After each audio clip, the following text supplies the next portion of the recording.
Polling ఏజెంట్లు strong రూమ్ల భద్రతను పరిశీలించేందుకు వీలుగా జేఎన్టీయూకేలో సీసీటీవీ కెమెరాల డిస్ప్లే స్క్రీన్లను ఏర్పాటు చేయడం జరిగిందని కాకినాడ జిల్లా కలెక్టర్ ఎన్నికల అధికారి జె నివాస్ తెలిపారు. జిల్లా ఎస్పీ ఎస్ సతీష్ కుమార్ తో కలిసి ఆయన జేఎన్టీయూకేలో ఉన్న స్ట్రాంగ్ రూమ్లను పరిశీలించారు. సాధారణ ఎన్నికలు 2024కు సంబంధించి కాకినాడ జేఎన్టీయూలో భద్రపరిచిన ఈవీఎంల స్ట్రాంగ్ రూమ్లను ఈ రోజు మధ్యాహ్నం జిల్లా కలెక్టర్, జిల్లా ఎన్నికల అధికారి జె నివాస్ ఎన్నికల అధికారులతో కలిసి పరిశీలించారు. జేఎన్టీయూ క్యాంటీన్ పైన ఎన్నికల్లో పోటీ చేసిన అభ్యర్థులు, వివిధ రాజకీయ పార్టీలచే గుర్తింపు పొందిన ఏజెంట్లు స్ట్రాంగ్ రూమ్ల భద్రతను పరిశీలించేందుకు ఏర్పాటు చేసిన సీసీటీవీ కెమెరాల స్క్రీన్, ఇతర ఏర్పాట్లను పరిశీలించారు. అనంతరం ప్రిన్సిపల్ ఛాంబర్ మీటింగ్ హాల్లో వివిధ నియోజకవర్గాలకు సంబంధించి స్ట్రాంగ్ రూమ్ల వద్ద విధులు నిర్వర్తిస్తున్న సిబ్బందితో సమావేశం నిర్వహించి స్ట్రాంగ్ రూమ్ల వద్ద నిర్వర్తించవలసిన విధులపై దిశానిర్దేశం చేశారు. ఈ సందర్భంగా జిల్లా కలెక్టర్ జె నివాస్ మాట్లాడుతూ, సాధారణ ఎన్నికలు 2024కు సంబంధించి కాకినాడ జిల్లాలో ఒక పార్లమెంట్, 7 అసెంబ్లీ స్థానాలకు చెందిన ఈవీఎంలను జేఎన్టీయూలో వివిధ బ్లాకుల్లో సిద్ధం చేసి స్ట్రాంగ్ రూముల్లో భద్రపరచడం జరిగిందన్నారు. ఎన్నికల్లో పోటీ చేసిన అభ్యర్థులు, వివిధ రాజకీయ పార్టీలచే గుర్తింపు పొందిన ఏజెంట్లు స్ట్రాంగ్ రూమ్ల వద్ద భద్రతను పరిశీలించేందుకు వీలుగా జేఎన్టీయూ క్యాంటీన్ పైన సీసీటీవీ కెమెరాల డిస్ప్లే స్క్రీన్లను ఏర్పాటు చేశామన్నారు. పోటీలో నిలిచిన అభ్యర్థులు ఈ సదుపాయాన్ని సద్వినియోగం చేసుకోవచ్చునని ఆయన తెలిపారు. అదేవిధంగా 7 అసెంబ్లీ నియోజకవర్గాల వారీగా స్ట్రాంగ్ రూమ్ల వద్ద నిరంతర విధులు నిర్వర్తించేందుకు ప్రత్యేక సిబ్బందిని నియమించడం జరిగిందన్నారు. సీలింగ్ చేసే క్రమంలో కూడా ఏజెంట్లు మరియు క్యాండిడేట్స్ వాళ్ళ సమక్షంలో ఇక్కడ సీలింగ్ చేయడం జరిగింది. దాని తర్వాత క్యాండిడేట్లు, ఏజెంట్లు ఏవైతే సీసీటీవీలో మనం ఇప్పుడు ఫీడ్ తీసుకుంటున్నామో దాన్ని వాళ్ళు వచ్చి చూడడానికి వాళ్ళకి అక్కడ ఏర్పాటు కూడా వాళ్ళకి చేయడం అనేది జరిగింది.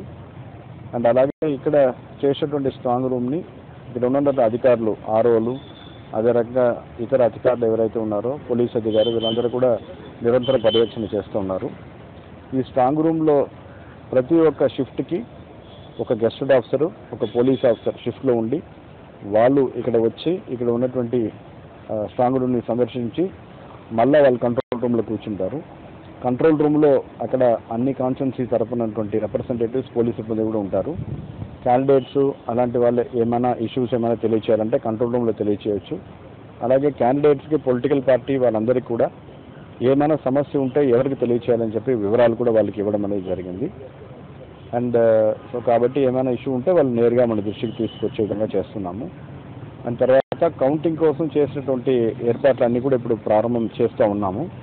కౌంటింగ్ కోసం కౌంటింగ్ ఏజెంట్లకి మనం ఏ రకంగా చేయబోతున్నాం ఇవన్నీ కూడా ఇప్పుడు ప్లాన్ చేస్తూ ఉన్నాము. కౌంటింగ్ రోజు కూడా మూడు అంతస్తుల మన ఇప్పుడు సెక్యూరిటీ అనేది పెట్టడం జరుగుతుంది.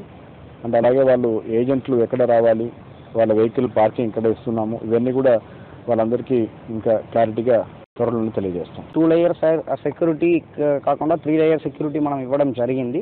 ముందు కేంద్ర పలకాలు ఉన్నారు లోపలికి ఫస్ట్ లేయర్లో, సెకండ్ లేయర్లో మన స్టేట్ ఆర్మ్డ్ పోలీస్ ఉన్నారు, తర్వాత థర్డ్ లేయర్లో మనం ఎంట్రన్స్లో కూడా మన సివిల్ పోలీస్ కూడా పెట్టుకున్నాం. ఎనీ టైం ఒక DSP rank officer, CI rank officer, SI rank ఆఫీసర్తో పాటు వీళ్ళందరూ ఎక్స్ట్రా ఆఫీసర్స్ కూడా 3-4 ఆఫీసర్ ర్యాంక్లో పెట్టుకోవడం జరిగింది. ఎందుకంటే ఎలాంటి కోఆర్డినేషన్ ఇష్యూస్ రాకుండా ఉండడానికి కోసం. సపోజ్ వాళ్ళకి సెపరేట్ క్యాండిడేట్స్కి కానీ, లేకపోతే వాళ్ళు ఎవరిని నామినేట్ చేస్తారో వాళ్ళ క్యాండిడేట్స్ కానీ సెపరేట్గా సీసీటీవీ కెమెరా స్వింగ్ సెంటర్ పెట్టడం జరిగింది. ఒకవేళ వాళ్ళు అది కాకుండా ఇక్కడ చూడాలన్నా కనీసం 2-3 పార్టీతో పాటు ఇక్కడ తీసుకుని వచ్చేసి చూపించడం అనేది జరుగుతున్నాయి. సో అందుకే మనము ఈ 150 to 200 మీటర్స్ కూడా స్టెరిలైజ్ చేసుకోవడం జరిగింది. ఈవెన్ మన వెహికల్, ఏ వెహికల్, ఆఫీసర్స్ వెహికల్ కూడా దీని లోపలికి రాకుండా బయటకు పెట్టుకోవడం అనేది జరుగుతుంది. సో ఇది చివరి వరకు మన కౌంటింగ్ రోజు జరుగుతున్న వరకు కూడా సేమ్ కట్టదిట్టమైన సెక్యూరిటీ అనేది కంటిన్యూ అవుతాయి. ఎవరు వచ్చినా ఎంట్రీ చేయాలి అన్నది బేసిక్ సింపుల్ థింగ్స్. అన్ని చోట్ల కూడా సెక్యూరిటీ వేసుకుంటున్నాము. మనము వాళ్ళు పోలీస్ స్టేషన్లో ఉన్న వాళ్ళు ప్లేస్లో సెక్యూరిటీ చూసుకుంటారు. ఇక్కడ ఉన్న వాళ్ళకి మనం కొన్ని కామన్గా సెక్యూరిటీ పూలప్ చేసుకుంటున్నాం కాబట్టి అన్ని చోట్ల కూడా పోలీస్ పర్సన్స్ ఉంటాయి. 144 సెక్షన్ అమల్లో ఉంటున్నది కూడా అన్ని చోట్ల కూడా మేము ఆల్రెడీ అనౌన్స్మెంట్ చేస్తున్నాము. అది ఇంకా నెక్స్ట్ 2-3 డేస్లో ఇంకా కూడా తన క్లారిటీగా వాళ్ళకి చెప్పడం జరుగుతాయి. ఏ పర్మిషన్ ఇలాంటి విక్టరీ మార్చ్ కానీ చేయడానికి పర్మిషన్ లేదు కాబట్టి ఒకవేళ అలాంటిది చేశారంటే వాళ్ళపైన కఠిన యాక్షన్ తీసుకుంటాము. వాళ్ళపైన కేసెస్ కూడా రిజిస్టర్ చేస్తాము.